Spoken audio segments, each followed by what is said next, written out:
Okay, I think he played the wrong one. Let's try that again. Sound guy, right introduction, please. This one.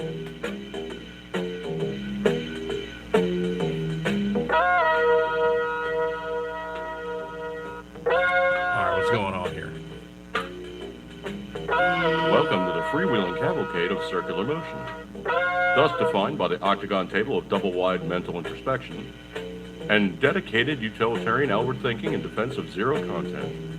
Translation: we ain't got nothing. Sound guy is out of practice. He's had 2 weeks off, and so is Binky. Binky, go to bed. Night, night, Binky. All right. So anyway, I've also had like 2 weeks off. All right. So anyway, or a week off, whatever. So good stuff like that. There. Hope you guys are doing okay. Hope the sound is okay. You notice I'm on potato format again because I am not using the tablet. Why? Because mostly it's just I now got to hunt down all the various equipment I was using for input and what have you. Also, volume level and everything sometimes has been just kind of, yeah, not exactly the best. Let me bump that up just a snooch here. Let me see, is that low? One more time, sound guy. All right, hopefully that's currently working. Looking at the podcast, hopefully everything is live, showing as everything is live. Let's see here. Should be coming in as a live cast. Yes, it currently is. I do see that some people are in the room. Hopefully you guys are hearing me in the room. Let me just do one very simple, stupid thing real fast, and I'm going to cheat like crazy, so you'll be hearing me talking about my own stuff. Yeah, okay, so that's currently working. Let me mute that back down again so I don't take any kind of a stupid copyright hit on my own stuff. No, sound guy, it's fine. Okay. So you guys are now probably wondering what was the various trip that, Mrs. Dude and I put ourselves upon. You can see I'm more than slightly red upstairs, mostly because I did get slightly cooked. Of all things, it wasn't in the most southernmost place where we were. No, it was actually the last stop. We kind of made friends with some of the entertainers on board. Read like I was actually hanging out with some of the resident South Africans, and I know South Africans. I actually had one as a roommate for a number of years. Good bunch of folks. Rather like them. They are a hoot to hang out with. They are just No, they're fine, okay? Stop. They're good. Skip it. So anyway, we did have an itinerary, and we rolled out and returned back to Galveston, Texas, of all places. And reason being is Mrs. Dude and I, we like taking cruises. Obviously getting on a boat and getting to a destination, and obviously then, doing the various short stops. The only thing that seems to be kind of an issue anytime you do a cruise is you really don't have a full flavor on the place. Actually, I need a little more light on me. Just give me a second here. Maybe that's a little better. Maybe a little bit. It's right in my face. Anyway, so way, shape, and form, we should find ourselves. The thing about it is anytime you take a cruise, you don't have a long duration at the stop. Maximum is like 8, maybe 10, max 12 hours. I mean, I've never really heard of a stop anything longer than that, unless you take like a really, really good cruise where they do like a 24-hour interval and you are allowed to go ashore, do the various things. Zach, appreciate you hanging out with me tonight. Good stuff like that there. So anyway, you do the cruise, and that's possibly the only major shortcoming is the stop time. is actually not the longest. I mean, you basically get to the destination. They typically arrive really early, say somewhere between like 5 to 7 a.m. You're allowed to disembark the boat like, 8. And they say usually get back, 2 to 4, 5 in the afternoon. And if you don't make it back to the boat in time, they don't wait for you. They've got, 4, 5,000, 6,000, 7,000 other people on board. They don't need to wait for you. So, humorously enough, one of the very first cruises I took, there was a Bahamian guy on board, and he was a hilarious dude. He was like, "Yeah, man, if you don't get back to the boat in time, you'll have a wonderful view of the rear of the boat as we're leaving out to the port." And he wasn't kidding. And there is something that you can look up on YouTube, and you can find it in other places, and they're called runners. And this is literally the people that waited till the absolute last second to arrive on the dock, and the boat is leaving out. The boat will not wait for you, and the boat will leave. Mostly because they got other places to go, they don't have to wait for you, and they are going to leave no matter what. They don't need to wait for you unless you're the guy driving the boat. And if you're the guy driving the boat and you're not already on board, you're already in big trouble. Sound guy, no. If he's not back on board, thing sucks. Sound guy, no. Okay, it wouldn't be like that. It wouldn't be like that at all, okay? So anyway, you get back to the boat in time. You get on the boat, okay? You never ever can leave the boat. No, you don't jump off a cruise ship, sound guy. At the very least, you're like 120 or 150 feet above the water, okay? That's gonna be... Yeah, it's just, Sound guy. No. It doesn't work like that. Anyway. Stop at the falling bodies, okay? Jeez. All right. So anyway, there is the runners. Those people that are late for the boat when the boat is rolling out, and they're literally running down the dock going, wait for me. There is no wait for you. Once they've rolled the gangplank up, once they've closed those doors, you are on your own. And if you don't have your passport, buddy, you got problems. Because now you're in a foreign land. Hopefully you're on an American territory where you simply just go, okay, this is really inconvenient. Have to go to the airport and fly home. Now, the cruise lines, they're very nice. They will pack all your crap up and they will send it to you. Of course, they're going to charge a crap out of you for doing that, but they will send you your crap. They're not going to especially like having to pick up all your dirty laundry and everything, but they will clean the room out, get it ready for the next guy, and your stuff will be sent to you, and you have missed the cruise. Now, potentially, you could go to the next stop and hopefully try to get back on. I don't know how that actually works. I've never seen anybody do that. Go, oh, I missed this stop. I better go meet him at the next stop. It usually doesn't work like that. Usually they just write you off and go, this guy's a dunderhead. He didn't get on the boat in time. The boat is going to leave you. So, anyway, way, shape, and form which we find ourselves, we rolled out of Galveston, Texas, and we took a, what was it, 8-day? Hang on a second here. I need to look at the calendar real fast here. We rolled out on... It was a 7-day cruise? 8-day cruise? I forget which. Anyway, so we left out on a Sunday. We left out on Sunday the 22nd. Or was it? Yeah, we left out on Sunday. Yeah, Sunday the 22nd. And we returned on Sunday or Monday. I think it was... Yeah, I think we returned on Sunday the 1st. So, 7-day cruise. So anyway, we left out of Galveston. And we actually had a couple of sea days to our first port. Our first port was actually Costa Maya in Mexico. Now, the thing about it is Mrs. Dude is a civilian government employee with all the stuff going on in West Mexico right now, with all the problems with all the narco guys and all the military and all those guys mixing it up. They said, we're not telling you not to get off the boat, but we're advising you it'd be better if you did not get off the boat. So we decided, we would err on the side of caution, and we held off on Costa Maya. Then we went down to Royatan, Honduras, and if you guys go on my Facebook, there is some absolutely hilarious pictures where we went to a wildlife, I guess you'd say like a wildlife reserve or something. So anyway, they had these massive animals in there, and obviously, massive for those guys.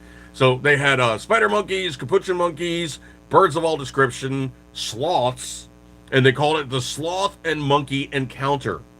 So we saw a sloth, and it really was just kind of hanging out there. They really don't do a lot. They pretty much have the slowest metabolism on the planet. They pretty much do their thing. They come down once a week to take a poop. That's how slow their metabolism is. They literally climb down on one day of the week, take a dump, climb back up in the tree, do their various things, and they are minimal operation animals.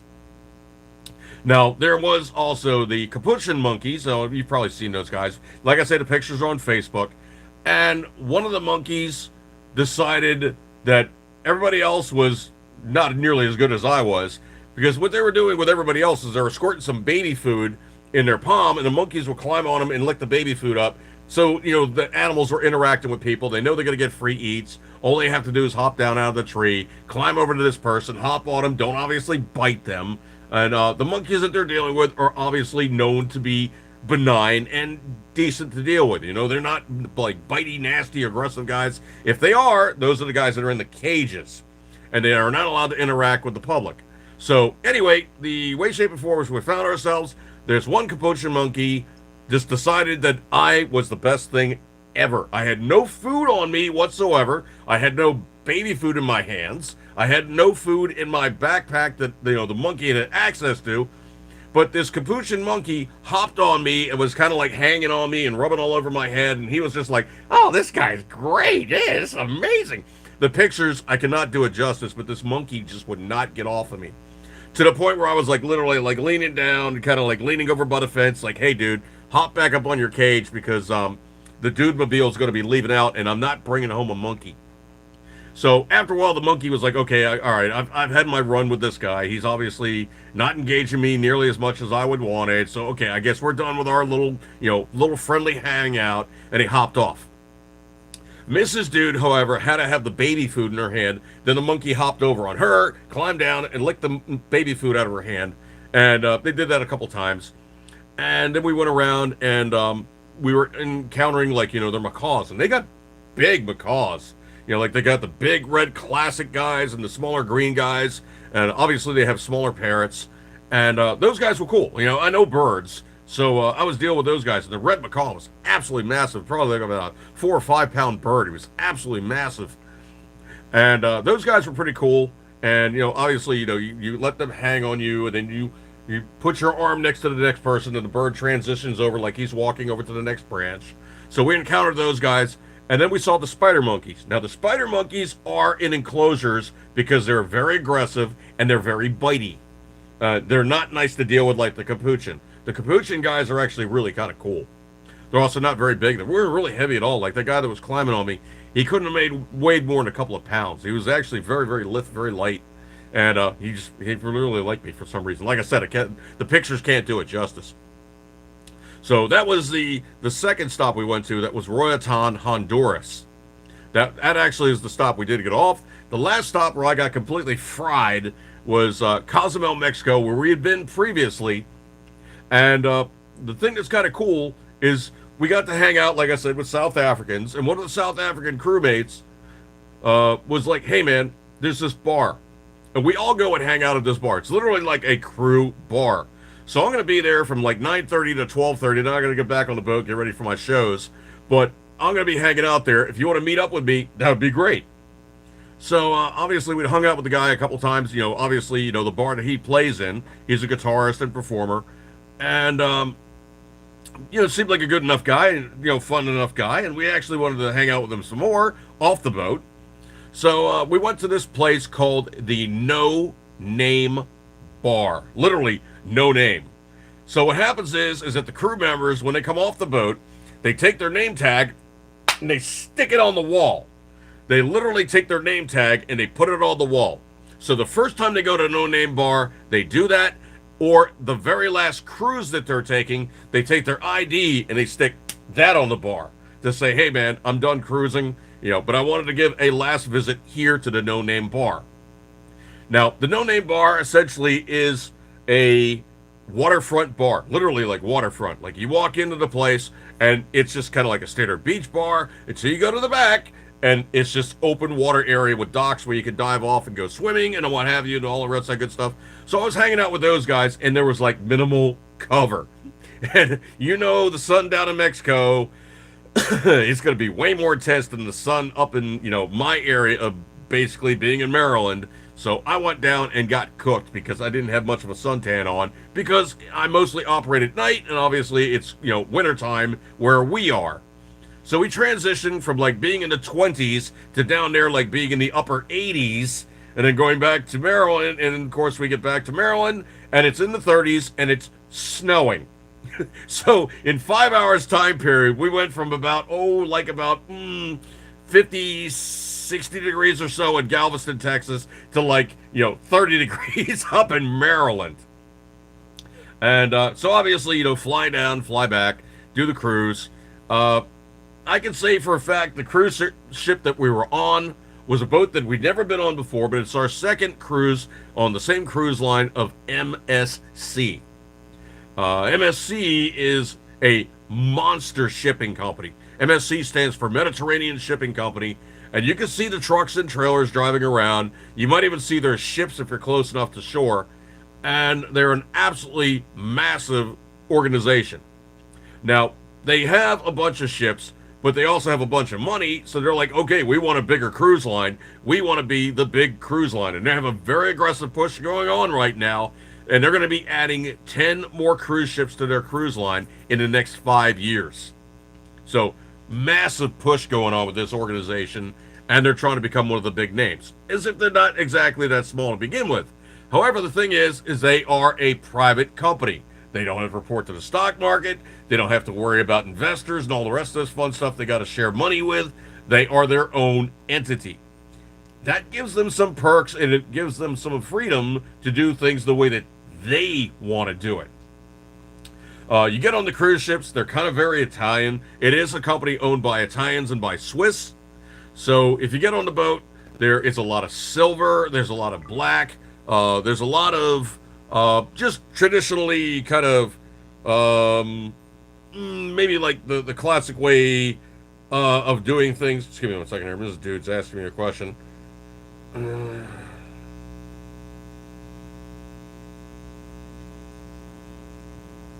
Sorry about this. She's just asking me what I wanted to eat. Because obviously we haven't been here, so we haven't been shopping, so we need to go grocery shopping.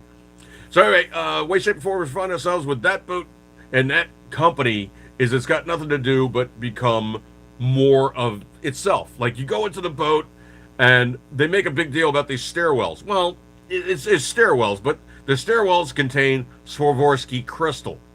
I could show you a picture, but it really doesn't do justice because to the human eye compared to a camera it just looks like, sparkly. To the human eye, you're seeing all these rainbow reflections and it's really kind of striking. But after you've been up and down the thing a few times, it's kind of like, okay, it's just a really pretty staircase. I don't know if I would really say, like, it's all that much more of a perk to say, oh yeah, it's got Swarovski crystal in the stairwells. Yeah, it's kind of braggy rights, but the other thing, too, is it also has intelligent elevators, where you literally walk up to the elevator, you hit the floor that you want, and what you're supposed to do is you're supposed to tap the number of times for passengers that are in your group. And then what happens is that the elevator can then allocate its usage to say, this amount of people fit here, this amount of people get off on this floor, and I can now transition all these people, almost like a package handling device. When you get into the elevator, there is no buttons. There's a door open, hold open button, and there's a door close button, and obviously an emergency button, but there is no floor buttons. So I believe Royal Caribbean might have started this, but MSC jumped right on board, so there is the intelligent elevators. Excuse me 1 second here. You pick the floor that you need by tapping off on that board that's outside to address where you need to go on the boat. Now, the cabin that we chose was actually kind of unusual for us. We usually don't do this, but we chose a cabin that was literally the third cabin from the very, very back of the boat. So we were on the back port side of the boat, literally 1, 2, 3 cabins back of the boat. Now, from where we were on the 15th deck. The buffet was above us, one deck up on the 16th deck. So literally, we could walk out of our cabin, walk across the hallway. There was an elevator bank right there. It's the back bank elevator. We would go up one floor, and we would be right at the buffet. So that's really kind of convenient. And if it's one of those things that you're going to kind of, meander towards rather than doing like the seated dining all the time, which you can do, but the only problem is that it's assigned timelines. It's like literally like booking like a restaurant reservation, or you could go to the nicer restaurants. But then again, you also have to say, yeah, I want to go to this restaurant at this time. You're now locked in on that time, and if you choose to go later, it's like going to a restaurant where you might be sitting outside waiting for a little while to get a table. You can do that. We did it on a couple of evenings where we decided, we were doing stuff and we didn't want to really eat at that time. Obviously, we wanted to eat later. So the timing on the meals, sometimes you kind of have to decide when you're going to do it. The other thing, too, is also the buffet operates during certain times of the day, but it's much larger windows. However, it's unseated dining, so pretty much you got to get your food, figure out which one you want to eat, and which area of the buffet is serving the stuff that you want to eat. Then you have to find a table, sit down, and eat. So it's kind of more like a cafeteria, but obviously because you've bought the cruise, you have unlimited food at the buffet. See you in a second here. So you pretty much can run around and just try everything and find your favorites. With the seated dining, it is set up as such, and this is pretty much most of the cruise lines now, but you have unlimited desserts, unlimited appetizers, but for the entrees, you can order an entree, but then if you wish to have a second entree, it's an additional $5. Well, people have been complaining about it on the forum boards and on Facebook and the cruise groups and the actual namesake for the cruise lines themselves on their boards. Oh, this is too much. It's like, dude, do the math. If you do $5 a day times 7 days, that's $35. You tell me where you're going to find a meal at a nice sit-down restaurant for $35 for 7 days for $5. You're not going to find it. And if it's something that you don't like, you can obviously send it back and choose something different. They want you to be happy. They do not want you to go, oh, this sucked, and I'm not going to ever be on this boat ever again. It's too much of a lock-in where I'm now stuck on a boat that I don't like anything, blah, blah, blah, blah, blah, blah, blah. They don't want that, okay? They really, truly want to have people who are content, and obviously they're going to have really good, decent, if not expressly, sometimes a little too much, on you customer service, where they're going to ask you a bazillion times, hey, is this okay? Hey, is this all right? Hey, what can we do for you to make this better? Now, because it is a European cruise line, it's maybe not so much as that as like the other cruise lines I've been on, but yet you can find, obviously, somebody to ask questions of, and hey, this, that, and the other thing I really want to know about the blah, blah, blah, and they'll answer your questions. The on-ship staff, everybody was exceedingly friendly. Everybody was always smiling, and they really, truly want to engage with the customers. And they really, really, really want you to be happy and come back again, because that means it's more business for them. So those guys are absolutely driven to have happy passengers on the boat. In terms of Galveston Terminal, it was an easy cruise terminal. It actually was pretty quick to get on, pretty quick to get off. To try to book the Uber ride to and from wasn't so terrible.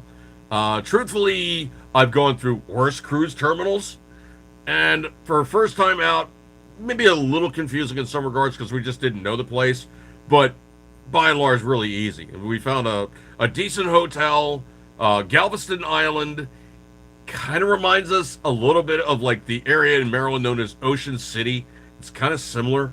You pretty much have the roads leading to the waterfront, And that's pretty much where we stayed. We literally stayed on the waterfront, and the beach there, we were staying literally in a hotel right at the beach.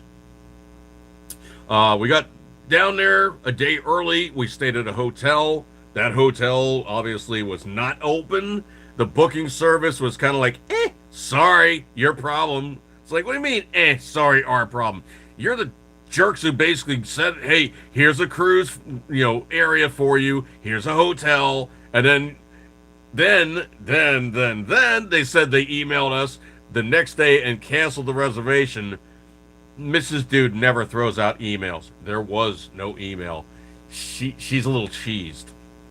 Anyway, so did that. Got an Uber ride down to the cruise terminal. It's pretty busy. You get 5,000-6,000 people getting on a boat. It's going to be full. And the boat that we got on was not exactly bitty. Actually, which one was the boat we got on? As a matter of fact, I still got my cruise card right here. So, let's see. Yeah, it was the MSC Seascape. So it was an MSC Seascape this time. Previously, we were on one called Meraviglia, which is Italian for vision. So this time was the MSC Seascape. Now there's two boats, and they're sister ships. There's the Seascape and the Seaside. Essentially, it's the same boat. I mean, there might be slightly different decorations. The deck plans might be slightly different, but once you've been on one of those boats, you kind of know it. Mrs. Dude and I came to the conclusion we really liked this boat better than the previous boat. The previous boat that we rode on, I obviously did some mentions about it, and I don't know if I did a video about it, but I'll do some video stuff about this boat, and I'll post it up on YouTube. That boat was based out of Brooklyn, New York. So obviously we just drove north, stayed in New Jersey, took a Uber ride into the city because the parking in Brooklyn is insanely expensive. So it was actually cheaper to book a hotel, get an Uber back out of town, rather than doing it the other way around. Yipes. It would have been insanely expensive because we always go up a day early. We never, ever go plane to boat. That's going to be one of the best recommendations I can ever tell you guys is never, ever go plane to boat. Dude, what are you doing, man? Hey, how you doing? So let's see. You never go plane to boat. You always want to be local before getting on a cruise ship. Mostly because things get weird, man. Cruises lock in on their leave times. They lock in on their arrival times. Planes get weird. Like the flight down was not so terrible. Mrs. Dude and I were sitting side by side.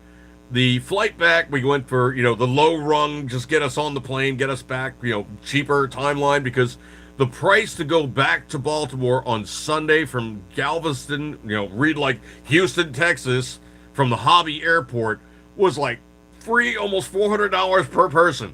It's like, geez, no, come on. No, ridiculous. So we stayed over one day, literally got a cheap hotel room, and obviously got a rental car. So between the rental car and the hotel room was actually cheaper than the flight if we'd taken it on Sunday versus coming back on Monday. So the only downside on that one is of course now that Southwest Airlines has their class seating. So they put me back there and they put Mrs. Dude way up front. I was kind of more like over the wing. And the thing about it is they booked the seating as such. This is weird. They booked the seating so it was egress row, or the emergency door exit row, and they had a child there who was under 15. Well, you got to be 15 years of age or older to be in the egress row because you have to be able to pop the door, get it open, get people out, in case of emergency. And they obviously had to switch things up. So literally we switched things up, and I took that kid's seat. She went forward a seat to my original seat, and I actually had a better seat. Because if you don't know this is one of the perks of flying in the emergency row. You have more legroom. Well, obviously, you have way more legroom because they need to get people out that aisle area. So that is literally a better seating arrangement. So I can always recommend that if you are one of those people that's flying on the plane, they're like, we need a volunteer to sit in the emergency row, volunteer for the emergency row. The other one I could say is when you bring your non-checked luggage into the gate area, potentially might be a situation where they're going, okay, would you mind checking these because it's a full flight? Check your carry-on bags because that way you don't get stuck with the additional $35 per bag. We did that both times and it was absolutely painless. All we had to do was go down to the baggage claim area and wait for 2 more bags. That way we didn't have to fight them in the overheads and fight them back out of the overheads. We only had our personal bags. Reed, I had a backpack. Mrs. Dude had a ridiculously overlarge purse. But we didn't have to worry about stuff being stuffed in the overheads versus, carrying more and more things on and off the plane. If they're giving you that opportunity, check your carry-ons. It is very simple, very easy, and Southwest is like, hey man, you want to put it in the check thing? Absolutely. Just give me 1 second here. Patriot Fever, appreciate you coming on by, dude. On station with Patriot Fever on station with family. All right, so he's got the whole crowd. Good times. I'm literally just regaling everybody with the trip that I just took. I took a cruise, left out of Galveston, Texas, went down to Mexico and Honduras. 3 stops, 7 days. Ate too much. That's just how it is. But yeah, the hangout that we did in Cozumel was actually kind of cool. We actually did get a chance to go to the Mega Store, which is literally like their Walmart. Kind of crazy. You're seeing prices in there. You're going, oh, that's right. It's in pesos. So you're like having to do the math in your head and trying to figure out what the dollar amounts. But the easiest thing to do is obviously just to throw the credit card and be done with it. Like we went to checkout, and I went to the checkout machine, and my Spanish is just good enough. I asked the guy in Spanish, like, hey, do you want American money or the credit card? The guy goes, no, you got to use pesos or a card. And I was like, fine, no problem. I can use a card. Oh, Patriot Fever, last minute business trip to Indianapolis. Okay, well, you got maybe a little quiet time. At least that way you could actually sleep without kids poking on you going, daddy, daddy, daddy, daddy, daddy, daddy, daddy. Daddy, daddy, daddy, daddy, daddy. You're asleep, daddy. Hey, Leo, pulling open your eyes. Hey, you're asleep. Kind of like having animals, except the animals talk. Ugh. Yeah, trust me, I know that one way too well. So anyway, the way, shape, and form is we found ourselves. We had a decent trip. We actually kind of had a budget for it, and by doing some minor cheats and tweaks, we actually did okay in terms of budgeting. We kind of had a wild idea what we were going to be spending. We actually came in under. The biggest thing, of course, was obviously, your onboard expenditures. The drink packages. Oh my God, the drink packages were like ridiculous. The biggest thing that booked us this cruise was they paid for the gratuity.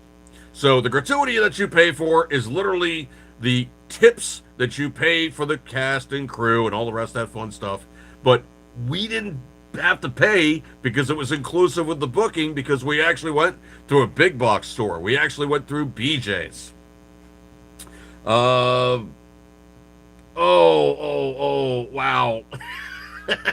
Little patrons go to whacking them in the head.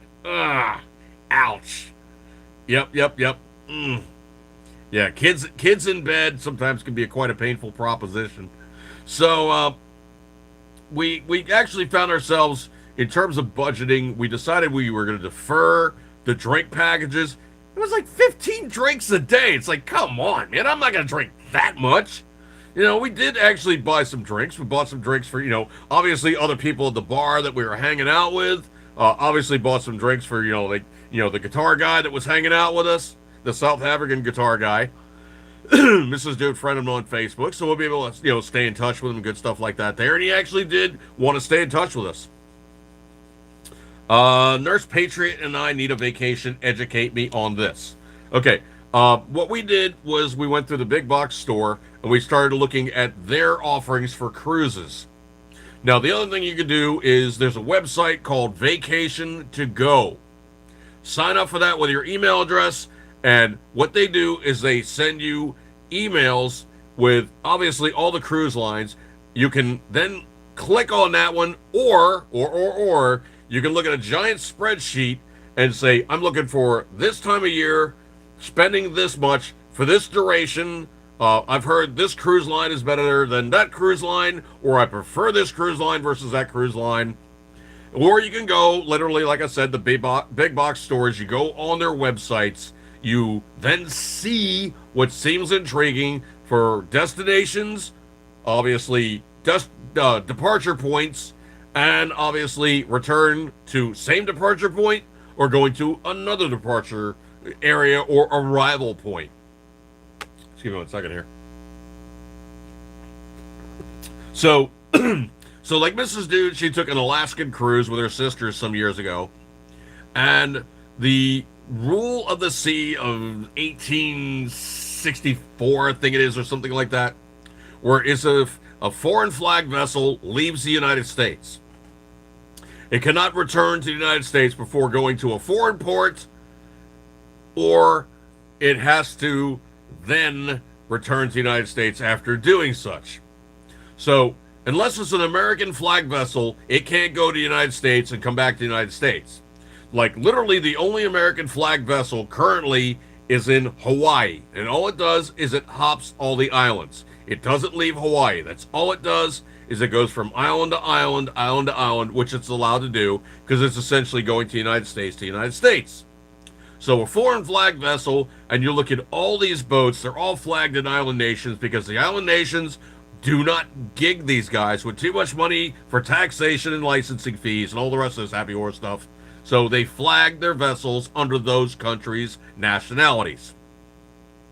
So because it's an unflagged United States vessel, it has to leave the United States and say it's going to, like, the U.S. Virgin Islands and another island nation. So say it would go to, like, from Miami, it would go to the British Virgin Isles before it goes to the United States Virgin Isles. Then after leaving the United States Virgin Isles, then it could return to the United States. Because essentially it's gone to a territory of these United States after going to a foreign country. So any country that is non-United States flagged or a territory of ours, they have to go to that destination first and then finally back to the United States. So once they touch the United States soil, they can come straight back. That's not an issue because they're technically in the United States. So the thing about it is that's one of those things that they have to do. Reason being is if they go to the United States and they go to the United States, you know, say a territory or something like that, they get fined. And they don't just get fined, but they get fined for every single day of the cruise for every single person on board the ship. So it gets unbelievably punitive for these guys not to simply follow that rule. Now, literally, when they used to take a cruise ship to Hawaii, they used to stop at an atoll beyond Hawaii.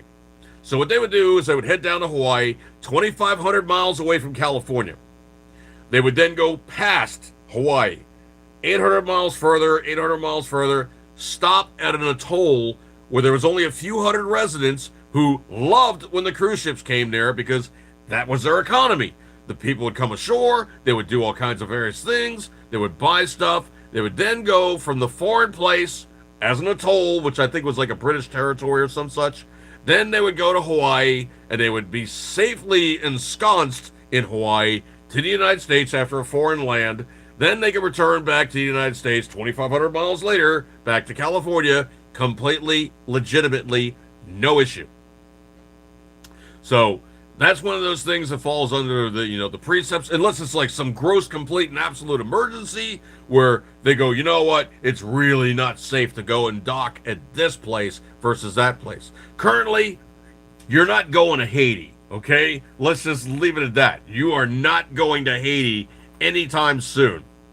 Now, there's actually an area, an enclave called Lava Day that's sponsored by Royal Caribbean.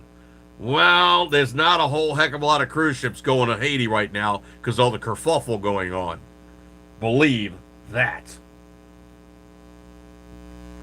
It also could safely be said that, all western Mexico right now is a hotbed of all kinds of narco traffickers and, military operations and all kinds of other kerfuffle going on.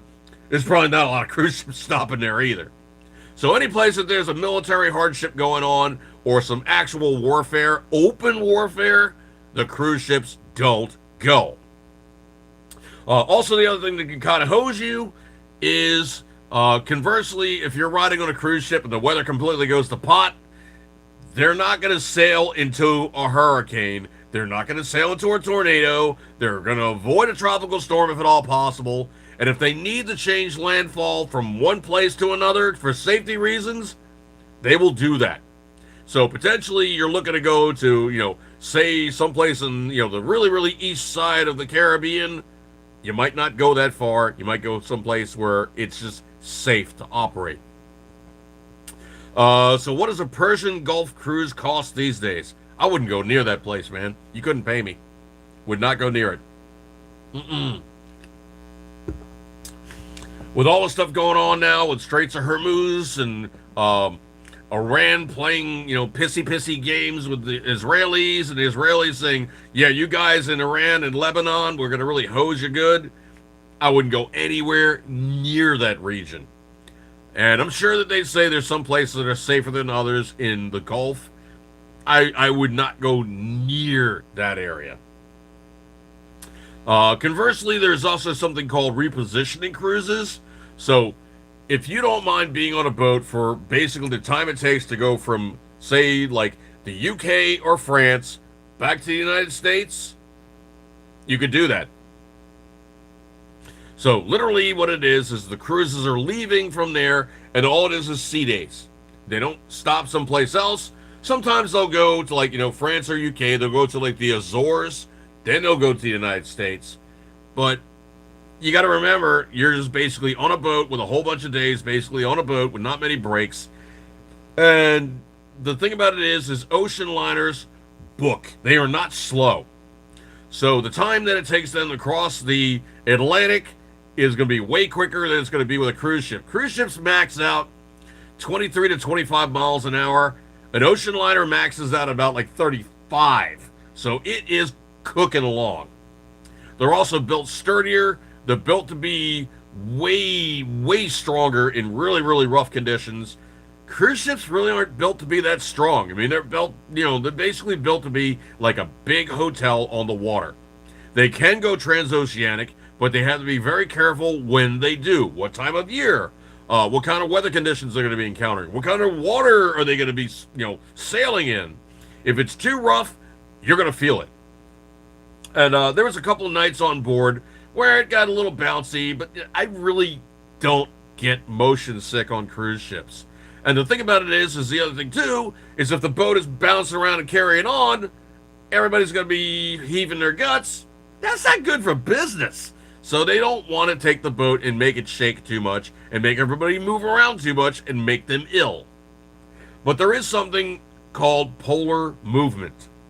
So if you got the straight line, that's the boat, and the boat is moving in the water, and it's going like this, you can see in the center moves very, very little. The ends move quite a bit. I was on the back of the boat, and yes, it did get a little bouncy sometimes. That's obviously the propulsion end, so it will bounce around a little bit more, because obviously, all those propulsion devices move the back end of the boat. Boats don't stay straight. They actually do flex. And you can see the videos online where you can see cargo ships, and they actually flex quite a bit. It's quite amazing to see a cargo ship actually flex about 10 to 12 feet. And you literally see the hallway warping in front of you. Now, you really don't observe that on a cruise ship so much because they don't want to freak people out. So there's all kinds of distractions and decorations. And if the boats actually do move to some degree, it's very slight. But literally, I can remember being in the bathroom one day on one of the rougher days, and I was trying to shave, and the water was sloshing in the sink as I was trying to shave. So that was a little interesting. I actually had to drop the water level a little bit. It would have been sloshing out of the sink.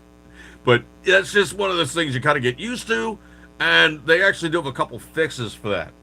They have a acupressure wristband that you can wear. Supposedly that works almost immediately. So what it does, it puts pressure on the inside of your wrist, and that alleviates the nausea.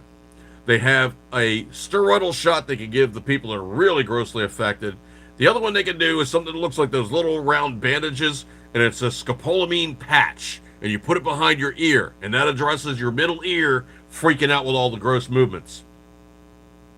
And between those three things, you literally can alleviate most of the motion sickness issues. And I just see people walking around with the scopolamine patches on. So those people are obviously affected. And the thing about it is also the boats themselves have devices on board to help stabilize the actual ride of the boat. So if you were to look at the side of the boat as it pops out of the water, they literally have these wings that swing out. And they're either on the front of the boat or on the middle of the boat. And what they do is they counter the movement of the boat in the waves, and they try to smooth it out. I mean, it's still going to move, but they try to alleviate the gross motions to some degree. Now, the biggest boat I've been on is the Oasis and the Allure of the Royal Caribbean Cruise Line.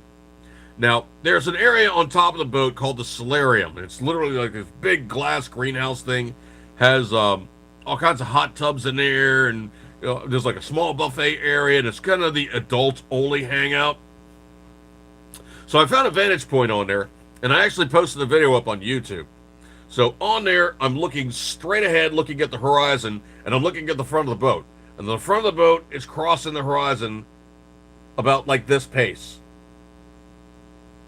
So it's still moving, but the actual gross movements are so slow that you're not going, oh, man, this boat is really moving around so much, I'm really feeling it. Oh. It's not nearly that pronounced.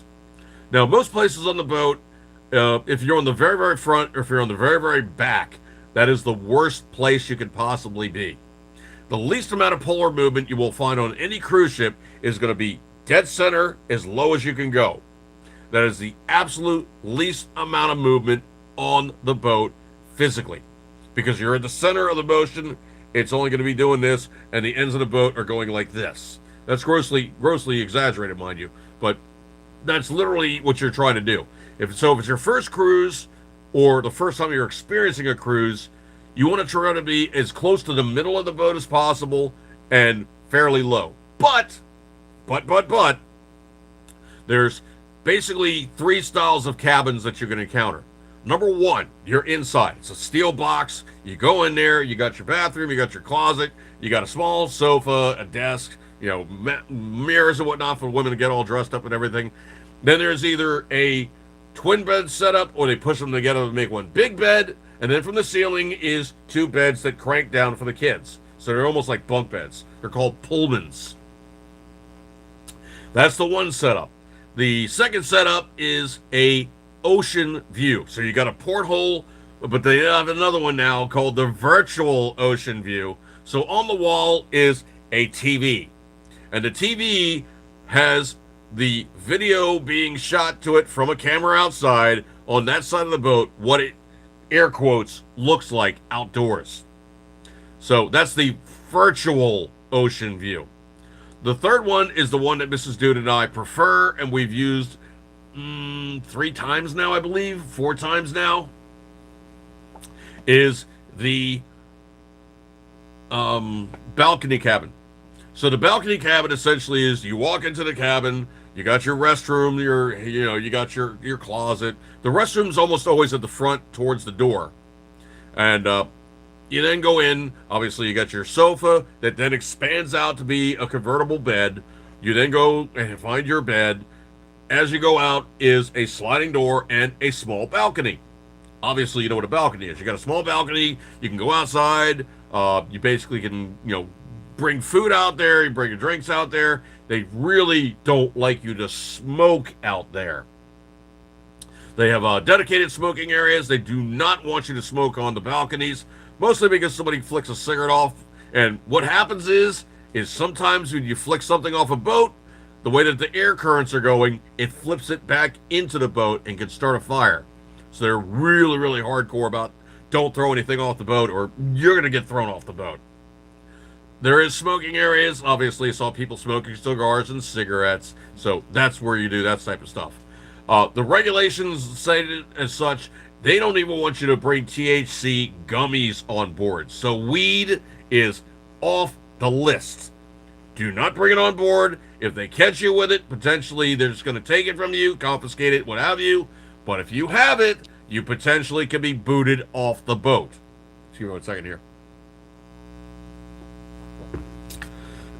You've all seen the videos online where somebody basically is dumb enough to get into it and strike a crew member. If you punch a crew member, rest assured, that is probably the very last time you will ever set foot on a cruise ship. Here's the reason why.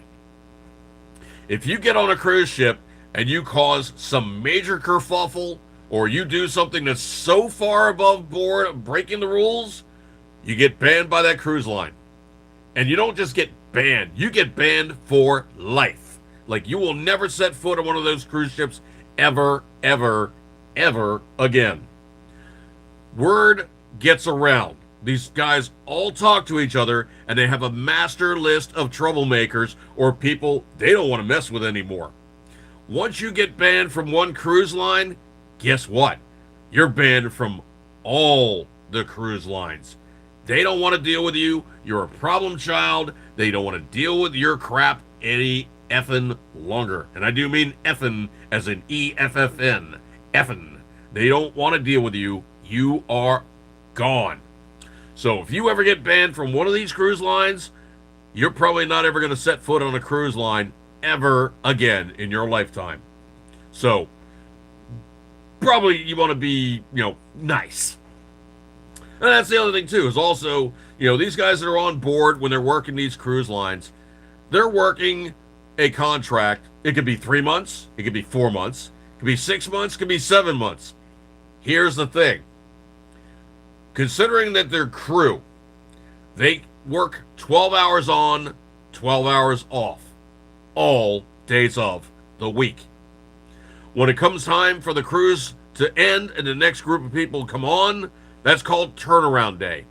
That is literally the busiest day on a cruise ship. So you have to remove everybody previously. You have to get everything all tidied up, remove all the trash, remove everything that you don't have to have on board. Read all the waste products, shall we say? Like we literally saw, bump the camera. We literally saw 3 trucks pumping off the poop tanks. That all gets pumped off. Obviously, fresh water gets pumped on board.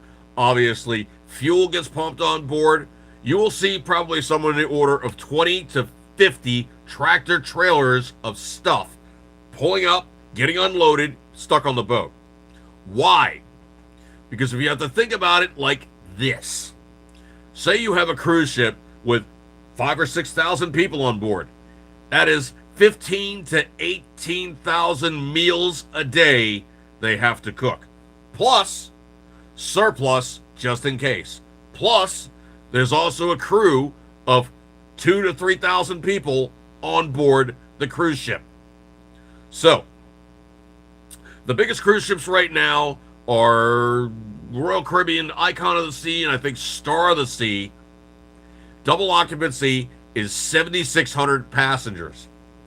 There is almost 3,000 crew. So 10,000 people on board the same boat. That is a hell of a lot of infrastructure, food, waste products, all the rest of that stuff. So everything that they use, they either have to figure out a way to get it safely off the boat, which they're allowed to do to some degree. They basically take food waste, grind it up, spit it out. The fish are happy. Obviously, garbage. Most of the time, they'll crush it and freeze it.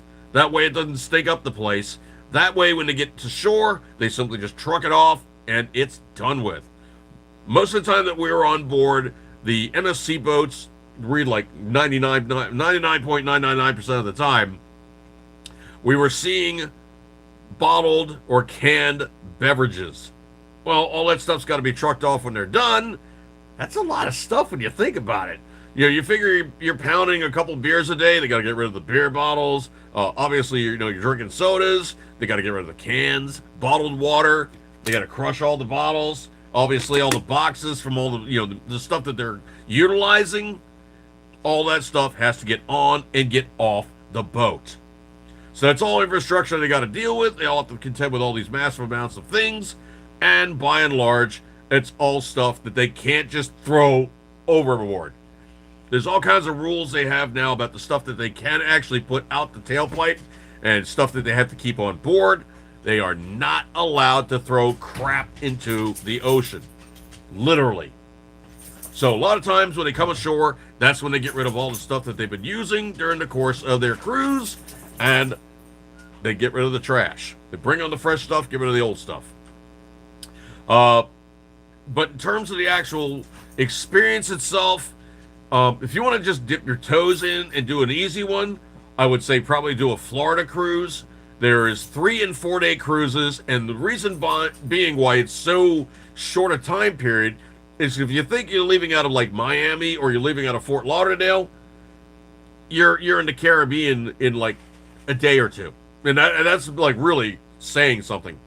Like one of the islands that's sponsored and utilized by the MSC Cruise Line is literally 65 miles away from Miami. So you get on a boat, you're there in a few hours.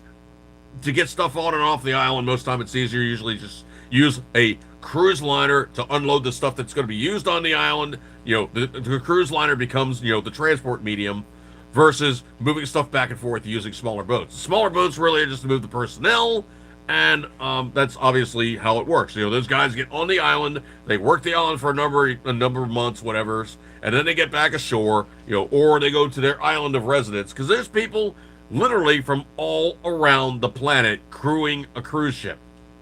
And if you think about some places that are, obviously depressed economies, they could be the high earners. So even if they're not making like high American wages, whatever they're making on board might actually be more money than they can ever make back home, and they're the high earner sending money back home to their families. So basic cruise ship rules, I can tell you this essentially: show up early, be patient, obviously be kind to the guys, and if you have an issue, tell somebody. Don't let it fester and then go, oh man, this, that, and the other thing really should have happened better, and I should have gotten blah, blah, blah. They really don't want you unhappy. That's the main thing, is they really, truly don't want you unhappy. Because, it's like the classic thing, good word doesn't travel nearly as far as bad word. So, yeah, if they're getting bad press, they're really, truly going, oh, snap, now we have an issue. We have to, we have to fix this. We now have to address this. We have to make this right. And that truly doesn't work out for them in the best regard. So truthfully, those guys are really always trying to keep the people happy. And obviously, stuff goes wrong. Things get snafu'd. Stuff doesn't work out right. But there's always going to be the situations where some people are thinking, I spent, some money, so I should be given, the complete run of the place. And obviously, I should be given all the freebies and tchotchkes and everything like that there. And that's kind of just being greedy, and that's not how it really works, okay? You really, truly have to treat this thing pretty much like you're dealing with a big honkin' hotel. That's really about the easiest way to describe it. That's really what a boat is. It's pretty much just a hotel in the water, and good stuff like that there. Mrs. Dude, get ready to give the dog a yummy, so he's like happy.